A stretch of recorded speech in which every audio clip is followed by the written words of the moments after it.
Okay မင်္ဂလာပါအားလုံးပဲဒီနေ့ကျွန်တော်ဒီ advanced excel မှာပေါ့နော်စပြီးတော့ဒီ advanced excel အနေနဲ့စပြီးတော့မှလိုအပ်တဲ့pivot table ပေါ့နော် short pivot table လို့သုံးတယ်ရတဲ့ပြဿနာမရှိပါဘူးတကယ်တော့အတန်တော့မှန်တဲ့ pivot table ပေါ့နော်အဲ့ဒါ pivot table ကိုဘယ်လိုမျိုးအသုံးပြုမလဲဆိုတော့သင်ခန်းစာလေးကျွန်တော်စပြီးရှင်းပြပေးသွားပါမယ်အဲ့တော့pivot table ဆိုတာကတော့ဘာတွေလဲဆိုလို့ရှိရင်အဓိကတော့ဒီမှာဆိုလို့ရှိရင်ပေါ့နော်ဒီဇာတ်လေးကြည့်မယ်ဆိုလို့ရှိရင်များပြားလာ data တွေတွေ့ရမှာဖြစ်တယ်အဲ့တော့ product category amount date country စသဖြင့် data တွေရှိနေတယ်အဲ့မှာအများကြီးပဲပေါ့နော်ဒီလိုမျိုး multiple data တွေဖြစ်နေတဲ့အခါမှာကျွန်တော်တို့တစ်ခုချင်းလိုက်ကြည့်ဖို့ခက်တယ်အဲ့တော့အဲ့ဒါကိုကျွန်တော်တို့ကခြုံငုံပြီးတော့မှ report ထုတ်ပြီးကြည့်တဲ့အခါမှာတော့ဒီ pivot table ကအရင်ပဲသုံးဝင်ပါတယ်ဒါကြောင့်မလို့ကျွန်တော်ဒီနေ့ pivot table ကိုစပြီးတော့မိတ်ဆက်ပေးပါမယ် basic ပေါ့နော်အဲ့တော့ pivot table တစ်ခုကိုတိစောက်တော့မယ်ဆိုလို့ရှိရင်ကျွန်တော်တို့ဒီdata ပေါ့နော်အဲ့ data တစ်ခုမှာတိုက်တဲ့နေရာကိုကျွန်တော်တို့ကclick တစ်ချက်နှိပ်လိုက်ပါဒါဆိုလို့ရှိရင်ဒီမှာ click တစ်ချက်နှိပ်ပြီးပြီဆိုရင်ဒီနေရာမှာကျွန်တော် select ပေါ့နော် cell B2 မှာ select ရွေးသွားတယ်ကြာပါပြီပြီးလို့ရှိရင်ကျွန်တော်ကဒီပေါ်မှာရှိတဲ့ insert ဆိုတဲ့ tab ကိုနှိပ်ပါမယ် insert ဆိုတဲ့ tab ကိုနှိပ်လိုက်တဲ့အခါမှာဒီမှာ insert အောက်မှာရှိတဲ့ ribbon တွေပေါ်လာတာပေါ့နော်အဲ့ဒီမှာဒီဘက် down ဆုံးမှာရှိနေတဲ့ pivot table ကိုနှိပ်ပါမယ် okay ဒီလိုမျိုးနှိပ်လိုက်တဲ့အခါမှာဒီလို box လေးတစ်ခုပေါ်လာတယ်အဲ့တော့ကျွန်တော်တို့ကဒီကျွန်တော်လိုချင်တဲ့ data ထဲမှာတစ်ခွက်ကိုရွေးလိုက်တာနဲ့ auto ဒီဆက်ကသူကမှတ်ပေးပြီးသားဖြစ်တယ်ပေါ့နော်အဲ့တော့ဒီ order ID ကနေစပြီးတော့ဟိုအောက်ဆုံးထိပေါ့နော်ကျွန်တော်တို့သူ့အလိုလျောက်တာရွေးချယ်ပေးပြီးသားဖြစ်တယ်အဲ့တော့ဒီမှာကျွန်တော်တစ်ခုပဲရွေးချယ်ပေးရလို့တာက new worksheet လား existing worksheet လား new worksheet ဆိုတော့ကျွန်တော်ဒီအောက်မှာရှိတဲ့ sheet တစ်ခုကိုသူကတိုးပြီးတော့ကျွန်တော်ရဲ့ data ရဲ့ pivot table နဲ့သက်ဆိုင်တဲ့ report ထုတ်ပေးမှာတကယ်လို့များကျွန်တော်ကဒီ data ဘေးမှာဒီလွတ်နေတဲ့တစ်ခွက်မှာပဲသုံးနေတယ်ဆိုတော့ဒီ existing worksheet ကိုသုံးပါမယ်သို့တော့ကျွန်တော်နည်းနည်းရှုပ်မှာဆိုလို့ new worksheet ကညမှာပဲဒီသူမူလဒီပေါ့နော်ဒီဝိုင်းလေးဖြစ်နေတာဒါဟာသူအမှတ်ပေါ့နော်မှတ်သားထားတာ new worksheet မှာလောက်ပါမယ်ဆိုရင်မှတ်သားထားတယ်ကလို့ existing worksheet ဆိုရင်ဒီအောက်မှာဒီလိုမျိုးနှိပ်လိုက်လို့ရှိရင် existing worksheet ဒီမှာသုံးမယ်အဲကျွန်တော် new worksheet ပဲနှိပ်ပြီးတော့ okay ပေးပါမယ်ဒါဆိုလို့ရှိရင်ဒီအောက်မှာ sheet 3ဆိုပြီးတစ်ခွက်တိုးပါတယ်အဲ့တော့အဲ့ဒီ sheet 3ကိုကျွန်တော်တို့ကတစ်ချက်လောက်ဒီ pivot table အတွက်အသုံးပြုသွားမှာဖြစ်ပါတယ်ဆိုရင်ဒါဆိုလို့ရှိရင်တော့ဒီမှာစပြီးတော့ pivot table လောက်ဆောင်ပေးရတော့ဒီမှာပေါ်လာပြီပေါ့နော်ဒီ order ID product category amount date country men ဆိုတာတွေကကျွန်တော်တို့ဒီ data ထဲမှာရှိတဲ့ဒီ data တွေဖြစ်ပါတယ်အဲ့ဒီ data တွေကိုကျွန်တော်တို့ဒီ pivot table ထဲမှာလာပြီးတော့မှကျွန်တော်ဘယ်လိုမျိုးလုပ်ဆောင်လဲဆိုတော့ရှင်းပြပေးသွားမှာဖြစ်ပါတယ်ခဏလေးပါနော်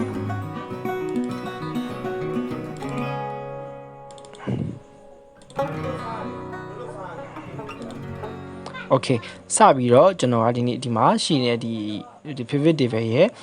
ဒီ field လေးကိုကျွန်တော်ရှင်းပြချင်ပါတယ်အဲ့တော့ဒီဟာကတော့ကျွန်တော်တို့ရဲ့ခုနကကျွန်တော် data မှာရှိတဲ့ဒီ title လေးပေါ့နော်ဒီအပေါ်မှာရှိတဲ့ data တွေကိုသူက pivot table မှာစီထားပေးတာဒါကတော့ filter နေရာဒါ column ကတော့ဒီလိုနေရာပေါ့နော်ဒီလိုမျိုးဒါကို A B C D E F G စတဲ့နေရာတွေရဲ့ column ဖြစ်တယ်ပြီးရင် row ကတော့ဒီ1 2 3 4ဖြစ်တယ်နော် okayအဲ့ဒီလိုမျိုးနှိပ်လိုက်လို့ဒီဘက်မှာ pivot table fee ပျောက်သွားတယ်ဆိုရင်ဒီအကွက်မှာလာပြီးတစ်ချက်ထောက်လိုက်ရင်သူက auto ပြန်ပြီးတော့ပေါ်လာပါတယ်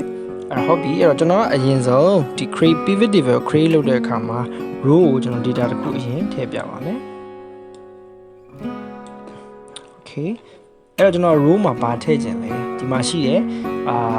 လိုချင်တဲ့ data ကိုကျွန်တော်တို့တစ်ခုရွေးချယ်ပါမယ်ရွေးချယ်တဲ့အခါမှာဟုတ်ပြီ product ပေါ့နော်ဒီ product ကိုကျွန်တော်တို့ကနှစ်ကလင်းတစ်ချက်နှိပ်လိုက်ပါမယ်နှိပ်ပြီးတဲ့အခါမှာသူဖိလိုက်ပါကလစ်ကိုမလွတ်ဖက်နဲ့ဖိပြီးတော့ဆွဲချလာလို့ရှိလို့ရှိရင်ဒီ row ထဲမှာကျွန်တော်တွဲလိုက်လို့ရပါတယ်ဒါဆိုလို့ရှိရင်ဒီ product ဆိုတဲ့ဟာကအမှန်ကျစ်လေးဖြစ်ပြီးတော့ဒီ row တော့ရောက်သွားပြီပေါ့နော်အော်ဒီမှာဆိုလို့ရှိရင်နည်းနည်းလေးချက်ပြနော်ဒီ row မှာလာပြီးတော့မှဒီ product တွေကဒီ row မှာဒီလိုမျိုးစီထားပြီးသားဖြစ်သွားတာတွေ့ရပါမယ်အဲ့တော့ apple banana beans broccoli carrot mango orange ဒါတွေကဒီ data ထဲမှာရှိတဲ့ data တွေသာဖြစ်ပါတယ်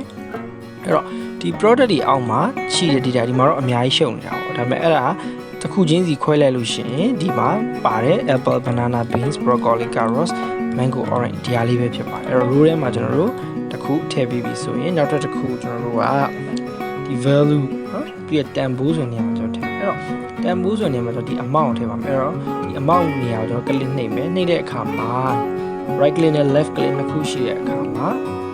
left click ဖြစ်ပါတယ် left click ကိုဖိထားမယ်မဟုတ်ဘူးဆွဲယူလာမယ်ပြီး value တွေကိုကျွန်တော်တို့ဆွဲချပြီးသွင်းလိုက်ပါမယ်ဒါဆိုလို့ရှိရင်တော့ဒီမှာdata ကဒီလိုမျိုးဖြစ်သွားတယ်အဲ့ဒါတော့ကျွန်တော်ဒီ data ထဲမှာရှိသမျှထဲမှာပါတဲ့အားလုံးပဲဖြစ်ပါတယ်အဲ့တော့ Apple ဒီတူပေါင်းသူ့ရဲ့ amount တန်ဖိုးပေါ့နော်ရောင်းရတဲ့တန်ဖိုးကခု1000 1000သိန်းပေါ့နော်3,900,159 banana ဒီဒီလောက် beans ဒီဒီလောက်ပေါ့ဒါကတော့ကျွန်တော်တို့အကြံပြင်ဒီမှာဆိုလို့ရှိရင်ကျွန်တော် data တွေလိုက်ပြီးတော့ auto sum လို့ဟာမျိုးတွေလိုက်ပေါအောင်မယ်တစ်ခုချင်းစီ filter ခံပြီးလိုက်ပေါအောင်မယ်ရှုပ်နေမယ်ဒါတော့ pivot table မှာဆိုတော့လုပ်စရာမလိုတော့ဘူးတခါရဲ့ Apple ရဲ့တန်ဖိုးအားလုံးစုစုပေါင်း Carrot ရဲ့တန်ဖိုးစုစုပေါင်းဒါ auto သူထွက်တာပေါ့နော် okay နောက်ထပ်တစ်ခုကျွန်တော် column ထဲမှာထည့်ပြပါမယ်အဲ့တော့ column ကိုတော့ကျွန်တော်ကmax ထည့်ပြပါမယ်အဲ့တော့ max ကိုဖိထားမယ် left click ပြီးရင်column တွေကိုဆွဲထည့်လိုက်မယ် okay ဒါဆိုလို့ရှိရင်ကြာတော့ဘယ်လိုပုံစံဖြစ်သွားလဲဆိုတော့ January လမှာ Apple ရောင်းရတဲ့ငွေ January လမှာ banana ရောင်းရတဲ့ငွေဒါလေးကျွန်တော်ရှင်းပြပါမယ် okay နော်ဒါဆိုရင် Apple ရဲ့ရောင်းရတဲ့ငွေဖြစ်တယ် oh sorry နည်းနည်းလေးကျွန်တော်ပြန်ရှင်းပြမယ်နော်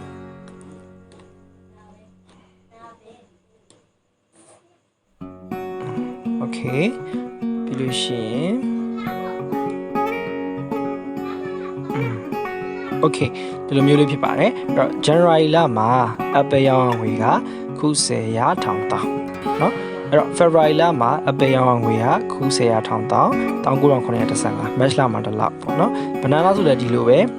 ရောင်းငွေတစ်လောက်ပေါ့အဲ့လိုမျိုးလေးဒါဆိုလို့ရှိရင်ဒီ column ကို row မှာရောကျွန်တော်တို့က data ထည့်ပြီးတော့ကိုယ့်ရဲ့လိုချင်တဲ့ amount ကိုအသေးစိတ်ပေါ့နော်တစ်ခုချင်းစီခွဲပြီးတော့တွက်ကြည့်တာဖြစ်ပါတယ်ဒါကတော့ကျွန်တော်တို့ row တွေ column တွေကိုpivot table မှာဘယ်လိုမျိုးအခြေခံထည့်လဲဆိုတာကိုကျွန်တော်အနေနဲ့ရှင်းပြသွားတာဖြစ်ပါတယ်အဲ့တော့နှစ်ခုစီရောကျွန်တော်တို့ပေါ့နော်ဒါတော့ multiple pivot column တွေပေါ့အဲ့လိုမျိုးသုံးလို့ရတယ်မရဘူးလားဆိုတော့ရပါတယ်ကျွန်တော်ပြန်ရှင်းပြပါမယ်ဒီ man ကိုကျွန်တော်ဖြုတ်ပါမယ်ခဏဖြုတ်လိုက်ဖြုတ်မယ်ဆိုရင်ဒီမှာရှိတဲ့ man ကိုအမှန်ကြီးကလေးကိုလေးဖြုတ်ပြလိုက်လို့ရှိရင်ဒီမှာပျောက်သွားမယ်အဲ့တော့နောက်တစ်ခုကျွန်တော်တို့ row မှာပဲနောက်တစ်ခု product ရှိနေတယ်เนาะနောက်တစ်ခုထပ်ထည့်ကြည့်ရအောင်အဲ့တော့ country ကိုကျွန်တော်တို့ left click ဖိမယ်ဆွဲချလာပြီး row ရဲ့ဒီ product ရဲ့အောက်ကိုထည့်လိုက်ပါမယ်ဆိုရင်ဒီမှာ row မှာပဲသူ data နှစ်ခုဖြစ်သွားတယ် Apple အတွက်ကတစ်ခု banana အတွက်တစ်ခုဆိုလိုတာဒီ Apple ရောင်းရတဲ့ငွေဒီ Australia မှာတစ်လောက် Canada မှာတစ်လောက် France မှာတစ်လောက် Germany မှာတစ်လောက်ပေါ့ New Zealand မှာတစ်လောက်ပြီးရင် banana ရောင်းရတဲ့ငွေဒီနိုင်ငံအလိုက်ပေါ့နော်အဲ့လိုမျိုးဖြစ်သွားတာဟုတ်ဒါကျွန်တော်တွေ့ရမှာဖြစ်အဲ့တော့ခုနလိုပဲ man ကိုလည်း column မှာပြန်ထည့်ချင်လားဆိုရပါသေးတယ်ဒါဆိုထည့်လိုက်မယ်ဆိုတော့နည်းနည်းတော့မစီရှုပ်သွားမှာဒါတော့ကိုယ့်ရဲ့ဒီသုံးတဲ့စီရင်စရာပုံမူတည်တာပေါ့နော်ဒါဆိုရင် Apple ဒီ Australia မှာ January လတော့ရောင်းရငွေကမရှိဘူးတော့ blank ဖြစ်နေတယ်ဘယ်မှာရှိလဲဆိုရင် Apple ရောင်းရငွေဒီပြင်သစ်မှာရှိတယ် January လမှာရှိတယ်เนาะအဲ့လိုမျိုးလေးကျွန်တော်တို့ကသိသွားတာဒါကတော့ကျွန်တော် multiple column တွေ row တွေတုံးတာပေါ့ data တွေကိုဒီ row မှာနှစ်ခုထည့်ကြည့်တယ် column မှာတစ်ခုထည့်ကြည့်တယ်ဒီ amount တစ်ခုထည့်ကြည့်တယ်ပေါ့နော်ဒါမျိုးလေးတွေကျွန်တော်တို့လှုပ်ဆောင်လို့ရပါတယ်ဒါကတော့ကျွန်တော်တို့ pivot table တစ်ခုဘယ်လိုမျိုးစတင်ပြီးတော့တိဆောက်တယ်ဆိုတော့ကျွန်တော်ရှင်းပြတာဖြစ်ပါတယ်အခုလိုမျိုးcountry ကိုမကြည့်ကျင်တော့ဘူးဆိုရင်လည်းဒီမှာ remove fee ဆိုတာကိုဒီမှာရှိတဲ့မြားလေးကိုနှိပ်ပြီးတော့ remove fee ဆိုတာနှိပ်လို့လည်းရတယ်ဒါမှမဟုတ်ရင်ဒီမှာရှိတဲ့ country ဆိုတဲ့အမှတ်ချထားတဲ့ဟာလေးကိုကျွန်တော်အမှန်ကြီးလေးဖြုတ်လိုက်လို့ရတယ်အတူတူပါပဲအဲ့လိုမျိုးချစ်လိုက်လို့ရှိရင်လည်းပျောက်သွားတာပါဘောနော်ဒါလေးကတော့အခြေခံသဘောတရားလေးဖြစ်ပါတယ် okay ဒါဆိုလို့ရှိရင်တော့ဒီ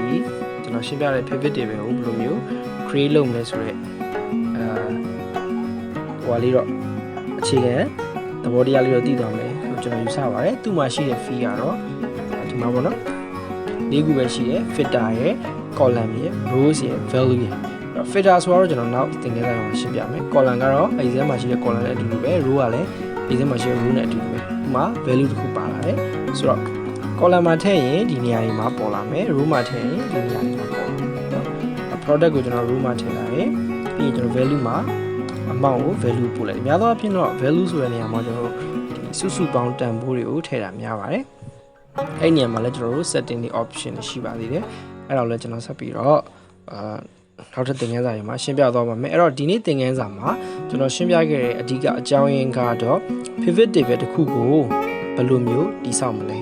ကိုယ်မှာရှိတဲ့စာရင်းဇယားတွေ data တွေကြည့်ပြီးတော့မှဘယ်လိုမျိုး column မှာထည့်မလဲ row မှာထည့်မလဲ value မှာထည့်မလဲဆိုတဲ့အခြေခံသင်ခန်းစာလေးဖြစ်ပါတယ်အားလုံးပဲဒီကျွန်တော်ပေးထားမယ်ပြီးလို့ရှိရင်ကျွန်တော်ကဒီ data လေးကို Excel file download ဆွဲလို့ရအောင်ကျွန်တော်ထည့်ပေးထားပါမယ်အရင်ဆုံးဒီသင်ခန်းစာကိုမလေ့လာခင်မှာပေါ့နော်ဒီ Excel file ကိုအရင်ဆုံး download ဆွဲချမယ်ပြီးတဲ့အခါမှာဗီဒီယိုကြည့်ပြီးလိုက်လို့ရှိရင်နားလည်မယ်လို့ကျွန်တော်ထင်ပါတယ်မသိတာရှိတယ်ကျွန်တော်လာပြန်ပေးလို့ရပါတယ်ခင်ဗျအားလုံးကျေးဇူးများတင်ပါတယ်ခင်ဗျ